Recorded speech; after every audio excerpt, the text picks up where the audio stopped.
Welcome, everyone, to our podcast.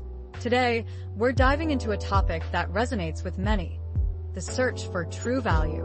We often find ourselves chasing after things that glitter, much like the obsession with wealth described in 1 Kings 10 verse 14. Now the weight of gold that came to Solomon in 1 year was 666 talents of gold. That's right, Sarah. We live in a world that constantly tells us that our worth is measured by our possessions, our status, or our achievements. But what happens when those things are taken away? What happens when we face loss or failure? I can personally relate to that. I used to believe that my career and material possessions define me. I was focused on climbing the corporate ladder, accumulating wealth, and achieving worldly success. It all seemed like gold, as you said, David. Until one day, I lost everything. I was unexpectedly let go from my job. That must have been incredibly difficult, Sarah. It's easy to feel lost and worthless when the things we've based our identity on are suddenly gone.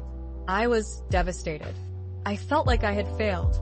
But in my brokenness, God began to reveal a new perspective. I remember wandering through a thrift store one day, surrounded by discarded items. And in that unlikely place, I felt God whisper, "Look closer. Redemption exists everywhere, even in the broken." Wow, what a powerful moment. It reminds me of how God often meets us in unexpected places in the midst of our struggles. He sees value where we might only see discarded dreams.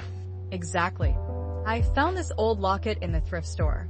It was tarnished and forgotten, but with a little cleaning, it shone. It became a symbol for me that even in my barren ground, seeds of hope could still bloom. It's like the worship theme we often talk about, finding God in the second hand. That's beautiful, Sarah. It's a powerful testimony to God's ability to restore and redeem. It aligns with the scripture in Romans 8 verse 28.